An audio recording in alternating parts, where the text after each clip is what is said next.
உப்பில்லா பண்டம், உப்பில்லா உணவு, உப்பில்லா உணவு, உப்பில்லா பண்டம், சர்க்கரை இல்லாத தேநீர், இவைகள் எல்லாம் குப்பைக்குள் செல்லும் என்பார்கள்.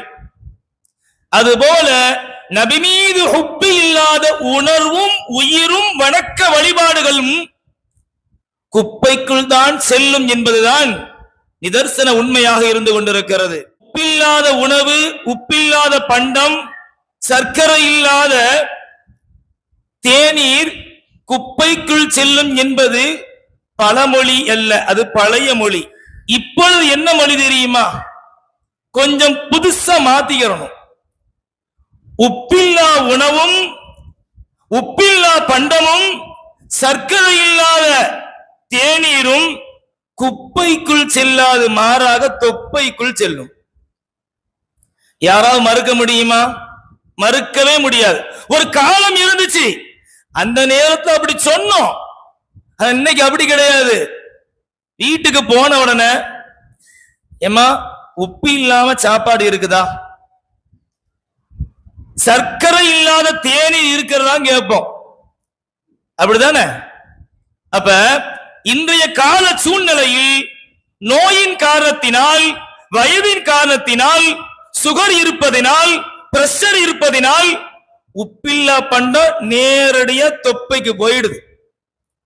ஆனால் நபி மீது ஹுப்பு இல்லாத, நபி மீது நேசம் இல்லாத உணர்வும் உயிரும் வணக்க வழிபாடுகளும் இப்பொழுது மட்டுமல்ல, அது என்றுமே குப்பைக்குள் தான் செல்லும்.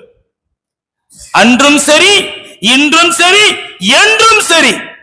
நபி மீது நேசம் இல்லையா, என்ன தொழுதும் பயனில்லை, எவ்வளவுதான் நோன்பு வைத்தும் பயனில்லை, என்னதான் ஜக்காத்து கொடுத்து ஹஜ்ஜி செய்து திக்ர் செய்து துஆ செய்தாலும் எந்த பலனும் இல்லை.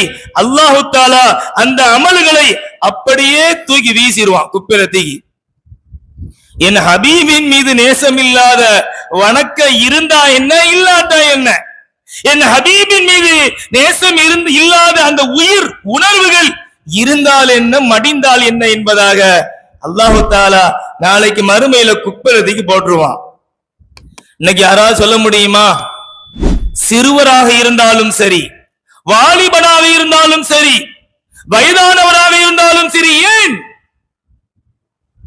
மௌத்தினுடைய விளிம்பிற்கு சென்ற ஒரு மனிதர் கூறுகிறார் என்று வைத்துக் கொள்ளுங்களேன், முந்தில்லா ஹுப்பு இருந்துச்சு, நபி மீது நேசம் இருந்துச்சு, ஆனா இப்ப தற்சமயம்